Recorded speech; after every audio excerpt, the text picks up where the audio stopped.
এই মুহূর্তে প্রচণ্ড শক্তি বাড়াচ্ছে ঘূর্ণিঝড় রেমাল। ভয়ঙ্কর কিন্তু গতিবেগে রয়েছে। এটি ইতিমধ্যে অতি গভীর নিম্নচাপে পরিণত হয়ে গেছে এবং মেঘ আস্তে আস্তে ডান দিক বাঁ দিকে প্রবেশ করাচ্ছে। দেখতেই পাচ্ছেন এবারে কিন্তু অনেকটা এগিয়ে গেছে। এবারে অনেকে এখন জিজ্ঞেস করছেন যে কোন জায়গাতে কেমন ঝড় হবে। আবহাওয়া দপ্তর এখনও যেটা বলছে যে পশ্চিমবঙ্গ সংলগ্ন এলাকা দিয়েই কিন্তু এটা বেরিয়ে যাবে এমন সম্ভাবনায় রয়েছে এবং ওই সাগরদ্বীপ থেকে খেপুপাড়ার মধ্যবর্তী স্থান দিয়েই এগোবে। উত্তর দিক বরাবর এগোতে থাকবে। ২৬ তারিখ অর্থাৎ রবিবার এবং সোমবার সকালের মধ্যেই কিন্তু এর তাণ্ডবলীলা চলবে। ৬ থেকে ৭ ঘন্টা ধরে কিন্তু এটা অতিক্রম করবে, ফলে অনেকটা সময় ধরে কিন্তু দুর্যোগপূর্ণ আবহাওয়া থাকবে।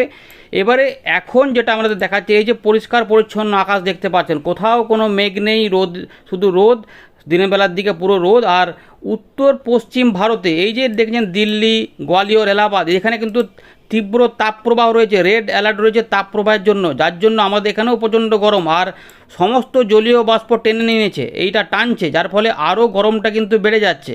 এবারে যেটা হচ্ছে, উপকূলবর্তী জেলাগুলিতে আস্তে আস্তে মেঘের ঘনঘটা ধীরে ধীরে শুরু হবে। এর জন্য কি হচ্ছে, কোথাও কোথাও হয়তো কেউ কেউ হয়তো এই যে বাংলাদেশের বরিশাল এবং তার সঙ্গে সুন্দরবন কাছাকাছি যে এলাকা রয়েছে চট্টগ্রাম, এখানে মাঝে মাঝে মেঘ একটু করে টুকটাক কোথাও কোথাও বৃষ্টিপাত নামছে, কিন্তু বেশ ভালোই গরম রয়েছে। এবারে আমাদের বাংলাদেশে যেটা হবে, মাঝে মাঝে একটু করে আংশিক মেঘলা এবং রোদ এগুলো থাকবে, মাঝে মাঝে পরিষ্কার আকাশ, মেঘলা আকাশ এগুলো বলতে পারেন। উত্তরবঙ্গে জলপাইগুড়ি, আলিপুরদুয়ার, কোচবিহার, উত্তর দক্ষিণ দিনাজপুর, মালদা এই এলাকাতে প্রচণ্ড গরম। আর আমাদের গোটা দক্ষিণবঙ্গেও প্রচণ্ড গরম চলছে। এই গরমটা কিন্তু থাকবে না, এটা কিন্তু পুরোটা একদম নর্মাল আবহাওয়াতে চলে যাবে, ঠান্ডা হয়ে যাবে। এই ঠান্ডা করার জন্যই কিন্তু আসছে এই ঘূর্ণিঝড় রেমাল। এবারে প্রচুর পরিমাণে কিন্তু ক্ষয়ক্ষতির সম্ভাবনা থাকবে, যেটা আমাদের আগের আপডেটে বলেছি। লক্ষ লক্ষ মানুষ কিন্তু এই ঘূর্ণিঝড়ের কবলে পড়ে কিন্তু ক্ষতিগ্রস্ত হতে পারে। গাছপালা ভাঙা থেকে শুরু করে, কাঁচা বাড়ি থেকে শুরু করে এবং চাষের ক্ষতি থেকে শুরু করে অন্যান্য ক্ষতিও কিন্তু হতে পারে। সেগুলো পরবর্তী ক্ষেত্রে জানতে পারবেন যখন এটা এগিয়ে যাবে। এইটা নিয়ে আমাদের বিস্তারিত বলছি, আপনারা জায়গাটা উল্লেখ করে রাখুন। আমরা না দেখতে পেলে কমেন্ট করে আমরা জানাবেন, আমরা সেখানকার উত্তরটা দিয়ে দেব। এর পাশাপাশি বর্তমানে নতুন যে ট্র্যাকটা এসেছে সেটা আমাদের দেখাচ্ছি, তাহলেই বুঝতে পারবেন কিভাবে কি হচ্ছে। দেখতে থাকুন। আমরা একবার দেখাচ্ছি যে বুলেটিন নাম্বার 6 যেটা ভারতীয় মৌসুম ভবন প্রকাশ করেছে সকালবেলাতে 9টা 15-র দিকে। এখানে কিন্তু ডিপ ডিপ্রেশন অর্থাৎ অতি গভীর নিম্নচাপ ইতিমধ্যে হয়ে গেছে এবং এই খবর প্রকাশ পর্যন্ত এই ঘূর্ণিঝড়টির অবস্থান 380 কিলোমিটার দক্ষিণ দক্ষিণ পূর্ব দিকে সাগরদ্বীপ থেকে পশ্চিমবঙ্গে এবং 530 কিলোমিটার দক্ষিণ দক্ষিণ পূর্ব দিকে রয়েছে পশ্চিমবঙ্গের ক্যানিং এবং 490 কিলোমিটার দক্ষিণে রয়েছে বাংলাদেশের খেপুপাড়া থেকে। বুঝতে পারছেন, অর্থাৎ এইটা খেপুপাড়ার ঠিক নিচে রয়েছে, একদম দক্ষিণে। এবারে বলছে আবহাওয়া দপ্তর যে এটা সিভিয়ার সাইক্লোনিক স্টর্মে পরিণত হবে 26 তারিখ সকালবেলাতে, রবিবার সকালবেলাতে, কিন্তু তার আগে এটা বলছে যে ঘূর্ণিঝড়ে রূপান্তরিত হয়ে যাবে এই খবরটি দেওয়ার 12 ঘন্টার মধ্যে, অর্থাৎ শনিবার সন্ধ্যেবেলার মধ্যে ঘূর্ণিঝড়ে রূপান্তরিত হয়ে যাবে। সন্ধ্যে থেকে রাতের মধ্যেই ঘূর্ণিঝড়ে রূপান্তরিত হয়ে, অর্থাৎ রাতে ঘূর্ণিঝড় হয়ে কিন্তু এটা এগোতে থাকছে এবং এগোতে এগোতে এইটা যেটা হবে, এর যে ল্যান্ডফল প্রক্রিয়া হবে 26 তারিখ রবিবার, সেটা হচ্ছে যে ওই ধরে রাখুন যে বেলার পর থেকে, দুপুরবেলা থেকে সন্ধ্যেবেলার একটু আগে ল্যান্ডফল প্রক্রিয়া শুরু হবে এবং মিড নাইট 26 তারিখ মিড নাইট রবিবার রাত্রেবেলা পর্যন্ত এটা অতিক্রম করতে সময় লাগবে। এই সময়কালটা পর্যন্ত তোলপাড় চলবে এবং এটা অনেকটা বড় এলাকা জুড়ে যাবে, ফলে সাগরদ্বীপ থেকে খেপুপাড়া পর্যন্ত, অর্থাৎ বাংলাদেশ পশ্চিমবঙ্গ উপকূল ধরে ধরে এটা এগোবে এবং সরাসরি সোজা এগোবে। এবং এগোনো যখন এটা আছড়ে পড়বে তখন এর গতিবেগ থাকবে সর্বাধিক 135 কিলোমিটার প্রতি ঘন্টা এবং বায়ুর গতিবেগ থাকবে 10 থেকে 120 কিলোমিটার। ট্র্যাক নতুন করে প্রকাশ হয়েছে, এইভাবে যাবে। এই যে 26 তারিখে যখন আছড়ে পড়বে তখন কিন্তু এটা সিভিয়ার সাইক্লোন স্টর্মে থাকবে। বিকেলবেলাতে পর থেকে এটা আছড়ে পড়া শুরু হবে, মানে ভেতরে ভালোভাবে ঢুকতে থাকবে, তখন কিন্তু এর গতিবেগ থাকবে 110 থেকে 120। ধীরে ধীরে যখন স্থলভাগে ঢুকে পড়বে পুরোটা, তখন 70 থেকে 80 এবং 50 থেকে 60 এইভাবে থাকবে এবং উত্তর পূর্ব ভারতে যখন চলে যাবে তখন এটা 35 থেকে 45 কিলোমিটার গতিবেগে ঝড় বইবে। এবারে পশ্চিমবঙ্গে কেমন বৃষ্টিপাত হবে না, 26-27 দিকে বৃষ্টিপাত প্রচুর পরিমাণে হবে। পশ্চিমবঙ্গের উপকূলবর্তী জেলাগুলিতে ভারী থেকে অতি ভারী, পাশাপাশি এক্সট্রিম হেভি রেনফল, বাকি জেলাগুলিতে ভারী বৃষ্টিপাত হবে। তবে প্রত্যেক এলাকাতে যে একদম ভারী বৃষ্টিপাত হবে সেরকম নয়, হালকা মাঝারি মূলত হবে, তার মধ্যে ভারী বৃষ্টিপাত এদিক ওদিক করে হতে থাকবে। উড়িষ্যাতে 25 এবং 26 তারিখ শনিবার রোববার বৃষ্টিপাত হবে। আমাদের গাঙ্গীয় পশ্চিমবঙ্গ থেকে উত্তরবঙ্গের দিকে 26, 27, 28 এই 3টে দিন বৃষ্টিপাত চলবে। আসাম মেঘালয়ে 27 এবং 28 তারিখে এবং 26 তারিখে কিছু অংশে বৃষ্টিপাত থাকবে। উত্তরবঙ্গেও 27 এবং 28 তারিখে এর কিন্তু বৃষ্টিপাত থাকবে, এমনটা কিন্তু এখান থেকে পরিষ্কার দেখিয়ে দিয়েছে। আর ঢেউ মোটামুটি অনেকটা থাকবে, 3 থেকে 4 মিটার পর্যন্ত ঢেউ থাকবে। আর সমুদ্র যেহেতু উত্তাল থাকছে, মৎস্যজীবীদের এখনও পর্যন্ত 27 তারিখ পর্যন্ত সতর্কতা রয়েছে। আমাদের একটু ছবিটা দেখাই। ইতিমধ্যে যে ট্র্যাকটা দিয়েছে আবহাওয়া দপ্তর, সেটা কিন্তু এইরকমই দিয়ে রেখেছে। আমরা ট্র্যাকটাকে আমাদের দেখাবো, লাইভই দেখাবো, এটাকে দেখবেন।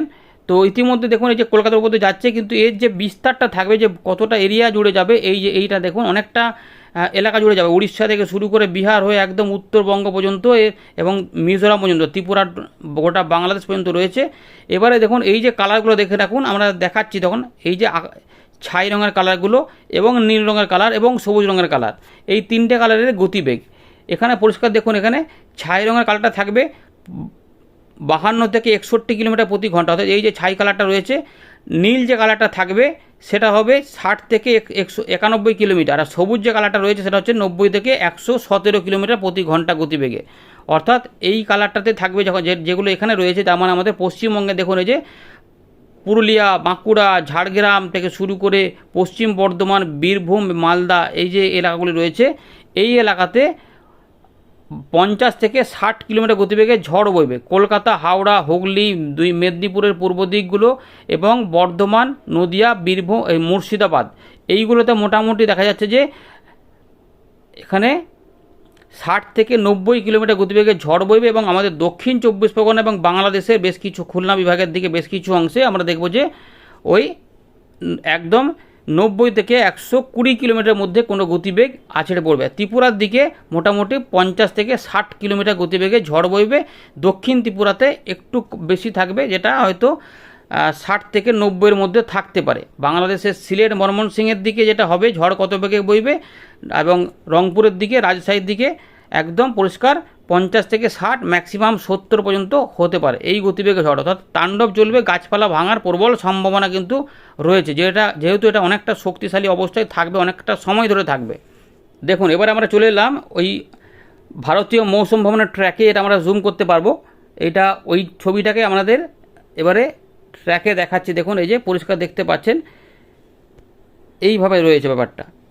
কলকাতা, বর্ধমান, কাটোয়া, পরিষ্কার দেখতে পাচ্ছেন কাটোয়া, এই যে, আর মুর্শিদাবাদ, নদিয়ার এই যে এলাকা রয়েছে, মুর্শিদাবাদের এলাকা রয়েছে, মুর্শিদাবাদের জলঙ্গি পর্যন্ত কিছু কিছু এলাকা, ধুলাউড়ি পর্যন্ত রয়েছে, ডোমকল, এই এলাকা পর্যন্ত আমরা তাহলে দেখলাম যে এই যে কালারটা রয়েছে, ঈশ্বরদী, পাবনা, ফরিদপুর, যশোর, খুলনা, সাতক্ষীরা, এগুলোতে কিন্তু 90 থেকে মানে প্রায় 60 থেকে 90 কিলোমিটার গতিবেগে ঝড় বইবে। কলকাতাতে কিন্তু 90 কিলোমিটার আশেপাশে থাকে, কারণ এই যে সবুজ কালারটা যেটা 90 থেকে 117 বলছে, এটা কিন্তু আস্তে আস্তে ভেতর দিকে প্রবেশ করবে, ফলে উত্তর দক্ষিণ 24 পরগনা পুরো এলাকাটা কিন্তু এর কবলে থাকবে। ফলে এখানে 90 থেকে প্রায় 90 কিলোমিটার আশেপাশে থাকবে। তমলুক, মহিষাদল, কন্টাই, সাগরদ্বীপ, নামখানা, পোশেরগঞ্জ, এগুলোতে কিন্তু ফেজারগঞ্জ যেগুলো রয়েছে, হলদিবাড়ি, এগুলোতে 70 থেকে 80-র মধ্যে ঝড় থাকতে পারে। ঘাটাল, খানাকুল, এগুলোতেও কিন্তু হুগলির দিকেও মোটামুটি 70 থেকে 80 কিলোমিটার গতিবেগে আরামসে ঝড় থাকতে পারে। আর চট্টগ্রাম 60-এর কাছাকাছি থাকবে। আর বরিশাল যেটা রয়েছে, ঢাকা রয়েছে, এখানে কিন্তু 70 থেকে 80, 90-এর মধ্যে গতিবেগে ঝড় বইতে থাকবে, এমনটা কিন্তু রয়েছে। ট্র্যাকটা কিন্তু এখনও আবহাওয়া দপ্তর কিন্তু যেটা বলেছে যে বাংলাদেশের উপর দিয়েই যাবে এবং সংলগ্ন আমাদের গাঙ্গীয় পশ্চিমবঙ্গ। ট্র্যাকটা একবার দেখিয়ে দিই আমাদের। এই ধরুন এই যে মেন ট্র্যাকটা থাকবে, এইটাকে আমরা ট্র্যাকটা নিচ্ছি এবং এইটাকে আমরা উঠিয়ে দিচ্ছি। তাহলে দেখুন এই ট্র্যাকটা থাকছে এই রকমভাবে, ঠিক এইরকমভাবে আস্তে আস্তে দেখুন এতটা এগিয়ে গেছে। এবারে এইভাবে সরাসরি পশ্চিম মধ্য, আগে কিন্তু এখান থেকে দেখা যাচ্ছিলো একটু বাঁ দিকে কিন্তু বাঁকছে, তাই জন্য সম্ভাবনা থাকছে এটা কিন্তু বেঁকে মেঁকে সাগরের আইল্যান্ডের উপর দিয়ে হয়তো বা সুন্দরবনের উপর দিয়ে যাবে। এই যে বাঁকটা হয়েছে, এই বাঁকটা একটু অদল বদল হতেও পারে, কিন্তু জিএফএস মডেলের সঙ্গে ভারতীয় মৌসুম ভবনের ট্র্যাকের কিন্তু মিল আছে, এইটা কিন্তু রয়েছে। আমাদের দেখাচ্ছি, দেখুন দেখতে থাকবেন। দেখুন আমরা ECMW মডেলটা দেখাচ্ছি, তার আগে একবার জিএফএসটা আপনাদের দেখিয়ে দিই। আমরা যেহেতু একদম ভারতীয় মৌসুম ভবনের ট্র্যাকটা দেখলেন, ভালো করে দেখুন ট্র্যাকটা চালাচ্ছি আমরা 26 তারিখ। 25 তারিখ রাত থেকেই মোটামুটি মেঘলা আকাশ হয়ে যাবে এবং দমকা ঝোড়ো হাওয়া সবই শুরু হয়ে যাবে, উপকূলবর্তী এলাকাতে ঝড় শুরু হয়ে যাবে। দেখুন এইটা কিন্তু দেখুন সরাসরি 26 তারিখে দেখা যাচ্ছে জিএফএসটা একদম সুন্দরবনের উপর দিয়ে যাচ্ছে, বাংলাদেশ এবং হলদিবাড়ি এই যে এলাকা রয়েছে এইখান দিয়ে সরাসরি দেখুন সরাসরি এখানে খুলনা বিভাগে ঢুকে পড়ছে। আগে আমরা যেটা দেখছিলাম যে কেন্দ্রটা কলকাতার দিকে ছিল যে ECMW মডেলে, কিন্তু জিএফএস মডেল যেটা বাঁ দিকে দেখাচ্ছিল এখন কিন্তু আবার পাল্টে বেড়ে, অর্থাৎ জিএফএস মডেল কিন্তু এদিকে ওদিক লাফালাফি করছে। খুলনার উপর দিয়ে সাতক্ষীরা পাশ দিয়ে এটা সরাসরি রহগড়া যশোরের উপর দিয়ে এটা ফরিদপুর নগরপুরা ওদিক দিয়ে ময়মনসিংহের দিকে ঢাকার একদম পাশ দিয়ে কিন্তু যাওয়ার চেষ্টা করছে, অর্থাৎ ময়মনসিংহের দিকে চলে যাবে, গিয়ে একদম আসাম মেঘালয়ের পশ্চিম দিকে চলে যাবে। এইটা কিন্তু দেখাচ্ছে জিএফএস। আপনাদের দেখিয়ে দিই আইকন মডেলটা দেখুন শেষে কিন্তু ওইখানে যাচ্ছে, বাংলাদেশের ঢাকার দিকেও যাবে। দেখি আইকন মডেলটা কি বলছে। আইকন মডেলটা দেখুন কি বলছে, 25 তারিখ ঘূর্ণিঝড়ে রূপান্তরিত হয়ে যাচ্ছে সন্ধ্যাবেলার মধ্যেই, তারপর এটা ধীরে ধীরে উত্তর পশ্চিম দিক বরাবর এগোচ্ছে। এইখানে এগোতে এগোতে দেখুন ঠিক 26 তারিখ এই দুপুরবেলা থেকে ল্যান্ডফল প্রক্রিয়া যখন শুরু হচ্ছে, সেটা কিন্তু সরাসরি এটাও বলছে যে সাগর আইল্যান্ডের ওখানে ডান দিকে ওই হলদিবাড়ি এবং সুন্দরবন বাংলাদেশ পশ্চিমবঙ্গ বর্ডারে এই এলাকা রয়েছে 24 পরগনার দিকে, এইখানেই কিন্তু এটা সরাসরি চলে যাবে, এইভাবে কিন্তু যাবে। এবং এটাও দেখুন আস্তে আস্তে ঠিক যশোর লহকরা ওদিক দিয়ে একদম একই রকম জিএফএসটাও সঙ্গে এটাও কিন্তু মোটামুটি একই ট্র্যাক, বাংলাদেশের ঢাকা হয়ে ময়মনসিংহ হয়ে উত্তর পূর্ব ভারতে চলে যাবে। এই হচ্ছে দুটো মডেল দেখলাম। ECMW মডেল দেখুন, ECMW মডেল এই মুহূর্তে এই জায়গাতেই অবস্থান করছে, মধ্য বঙ্গোপসাগরের কাছে অবস্থান করছে, সংলগ্ন উত্তর বঙ্গোপসাগর এইখান থেকে অনেকটা কাছাকাছি চলেও এসেছে। এটা প্রায় 350 কিলোমিটার আর সামান্য হয়তো বাকি রয়েছে, প্রায় 5-6-8 কিলোমিটার 9 কিলোমিটার ঘন্টায় করে এই সামনের দিকে এগোচ্ছে। ECMW মডেল বলছে এখনও এটা ECMW মডেল বলছে যে এটা সরাসরি সাগর আইল্যান্ড অর্থাৎ একদম বকখালির উপর দিয়ে প্রবেশ করে যাবে সোজা কলকাতা। সোজা 26 তারিখ দুপুরবেলা থেকেই কিন্তু ল্যান্ডফল প্রক্রিয়া শুরু হচ্ছে এবং এটা রাত্রেবেলা পর্যন্ত অতিক্রম করতে সময় লাগবে, অর্থাৎ একদম মাঝ রাতে গিয়ে এটা অতিক্রম করবে। সুতরাং সন্ধ্যে থেকে রাত পর্যন্ত 7 থেকে 8 ঘন্টা লাগবে পুরো প্রক্রিয়াটা চলতে। এরপরে স্থলভাগে যখন উঠে পড়বে 27 তারিখ সকালবেলা ভোরবেলা, গোটা 26 তারিখ রাত্রে রবিবার রাত থেকে সোমবার সকাল পর্যন্ত ব্যাপক তাণ্ডবলীলা চালাবে। এটা কিন্তু সরাসরি এখনও পর্যন্ত যেটা খবর দিচ্ছে এটাও ডান দিকে বাঁকবে, কিন্তু সরাসরি কলকাতার উপর দিয়ে বর্ধমানের উপর দিয়ে এটা মুর্শিদাবাদের উপর দিয়ে নদিয়া মুর্শিদাবাদ বীরভূম সংলগ্ন এলাকা ধরে রাজশাহী থেকে বাঁক নিচ্ছে উত্তর পূর্ব দিকে, যেটা মালদার পাশ দিয়ে রংপুরের উপর দিয়ে এটা উত্তর পূর্ব দিকে যাচ্ছে, অর্থাৎ বাঁকটা এরকম করে যাবেই। এটাও বলছে কিন্তু ECMW মডেল যেটা বলছে তার সঙ্গে জিএফএস ভারতীয় মৌসুম ভবনের আপডেট এবং যেটা আইকন তার ট্র্যাকগুলো প্রায় একই, যে সুন্দরবনের উপর দিয়ে সাতক্ষীরার উপর দিয়ে এটা ঢাকার পাশ দিয়ে ঢাকা ঠিক বাঁ দিক দিয়ে এটা খুলনা বিভাগ এবং ঢাকা বিভাগের মধ্যবর্তী স্থান ধরে এটা ময়মনসিংহের উপর দিয়ে চলে যাবে এই এলাকাতে। দুটো ট্র্যাক আমরা পাচ্ছি, তিনটে একই রকম এবং ECMW মডেল তার থেকে একটু আলাদা। তাহলে এই অবস্থায় কেমন বৃষ্টিপাত হবে? ঝড় আপনাদের যেটা বলছি যে যদি জিএফএসের ট্র্যাক, আইকনের ট্র্যাক এবং ভারতীয় মৌসুম ভবনের ট্র্যাকও হয়, তাও কিন্তু কলকাতার দিকে 90 কিলোমিটার আশেপাশে ঝড় থাকবে এবং আমাদের পূর্ব মেদিনীপুর যেখানে রয়েছে মহিষাদল, ডায়মন্ড হারবার, এই যে হলদিয়া, এই যে এলাকাগুলি রয়েছে এই এলাকাগুলিতে এইখানে কিন্তু ঝড় বৃষ্টি প্রচুর পরিমাণে থাকবে। এখানেও কিন্তু মোটামুটি আমরা বলে রাখি যে 60 থেকে 80 কিলোমিটারের মধ্যে কিন্তু ঝড় বইবে রাতের বেলাতে। যদি এটা এই দিক দিয়েও যায়, কিন্তু যেহেতু এটা বড় থাকবে তাই এলাকাতে থাকবে। বৃষ্টিপাত যেটা হবে এই 25 তারিখ রাতে এটা ঘূর্ণিঝড়ের পরিণত হওয়ার পরে রাত থেকে কিন্তু তাণ্ডবলীলা শুরু করবে, ধীরে ধীরে বৃষ্টিপাত শুরু হতে থাকবে, মেঘলা আকাশ হয়ে যাবে। তাই পুরুলিয়া, পশ্চিম বর্ধমান, ঝাড়গ্রাম এদিকেও মাঝারি ভারী বৃষ্টিপাত থাকবে। ইতিমধ্যে আবহাওয়া দপ্তর ভারী বৃষ্টিপাত বলেছে, 2-1 জায়গা করে হতে থাকবে। তো পশ্চিম মেদিনীপুর, ঝাড়গ্রাম এর পাশাপাশি বীরভূম, মুর্শিদাবাদ, পূর্ব পশ্চিম বর্ধমানেও ভারী বৃষ্টিপাত হতে পারে। হালকা মাঝারি বৃষ্টিপাত, মাঝারি ভারী বৃষ্টিপাত থাকবে, তার মধ্যে ভারী, অতি ভারী এবং দক্ষিণ 24 পরগনা এবং তার সঙ্গে পূর্ব মেদিনীপুর এবং উত্তর 24 পরগনা, তার সঙ্গে কলকাতা হাওড়ার দিকে ভারী থেকে অতি ভারী বৃষ্টিপাত হবে এবং কোথাও কোথাও এক্সট্রিম হেভি রেনফল হবে। বাংলাদেশের খুলনা, বরিশাল, ঢাকা, রাজশাহী, ময়মনসিংহ এই এলাকাগুলিতে সবথেকে বেশি তাণ্ডব চলবে এবং এখানে ভারী থেকে অতি ভারী বৃষ্টিপাত থাকবে।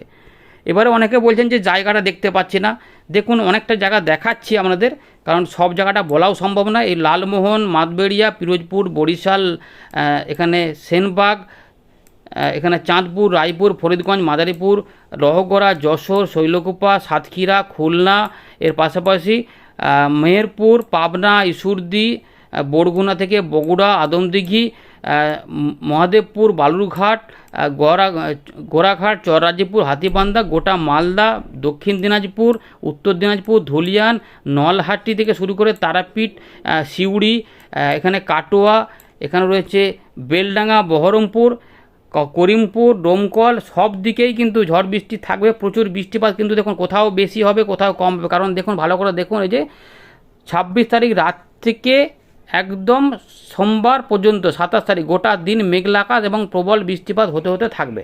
রাজশাহী ধরে এইভাবে কিন্তু আলিপুরদুয়ার, কোচবিহার, জলপাইগুড়ি এখানে প্রচণ্ড গরম থাকছে। এই 27 এবং 28 তারিখেও এখানে বৃষ্টিপাত ভারী আকারে হবে। দেখুন এই যে ভারী আকারে হতে থাকবে। ঢাকার দিকেও বৃষ্টিপাত থাকবে, চট্টগ্রামে বৃষ্টিপাত হবে, ত্রিপুরাতে কিন্তু আগরতলা, অম্বাসা এবং অমরপুর, এইদিকে বেলোনিয়া, এদিকে বৃষ্টিপাত থাকবে। কুমিল্লাতেও থাকবে, সিলেট এবং আসামেও থাকবে। এইভাবে কিন্তু যখন এগিয়ে যাবে তখন এই যে জলপাইগুড়ি, আলিপুরদুয়ার, কোচবিহারে প্রবল বৃষ্টিপাত থাকবে। বঙ্গাইগাঁও, পাঠশালা দেখতে পাচ্ছেন যে ভারী অতি ভারী বৃষ্টিপাত হতে পারে। তাই একটু অদবদল থাকতে পারে, কমাবাড়া করতে পারে, কিন্তু ভারী বৃষ্টিপাত এবং বৃষ্টিপাত সব জায়গাতেই কিন্তু প্রবেশ করবে। আসাম, মেঘালয়ে প্রচুর বৃষ্টিপাত থাকবে। আপাতত আপনাদের কিন্তু জানিয়ে দিলাম এই খবরটা। এটাকে আমরা আর বড় করব না, কিন্তু বৃষ্টির পরিমাণ মোডটা অনেকে বলছেন যে দেখাতে, তাই বৃষ্টির পরিমাণটা দেখিয়ে দিচ্ছি। ভালো করে দেখুন, মেন বৃষ্টিগুলো হবে এই জায়গাগুলোতে। এই যে 200 থেকে 250 মিলিমিটার পর্যন্ত বৃষ্টিপাত পাওয়া যাবে। পরবর্তী ক্ষেত্রে ফাটিয়ে বৃষ্টিপাত হবে উত্তরবঙ্গের আলিপুরদুয়ার, কোচবিহার, জলপাইগুড়ি, বাংলাদেশের রংপুর, ময়মনসিংহ, সিলেট এবং ঢাকা, এইগুলোতে দারুণ বৃষ্টিপাত হবে। এর পাশাপাশি কলকাতা, হাওড়া, হুগলি, 24 পরগনা, মুর্শিদাবাদ, নদিয়ার দিকেও বৃষ্টিপাত বেশি হবে। খুলনা, বরিশালের দিকেও বৃষ্টিপাত অনেকটা হবে। তো 200-250 মিলিমিটার বৃষ্টিপাত হবে। তবে পশ্চিমের দিকে জেলাগুলি থেকে একটু কম হবে। ঝাড়খণ্ডের কাজ ধরে ঝাড়গ্রাম, এখানে মাঝারি ভারী বৃষ্টিপাত একটু থাকবে। পুরুলিয়া এবং পশ্চিম বর্ধমানে কিছু এলাকাতে বেশি, কিছু এলাকাতে কম। মোটামুটি 50 থেকে 100 মিলিমিটার বৃষ্টিপাত হবে। আর চট্টগ্রামের দিকে কিছু অংশে কম, কিছু অংশে বেশি।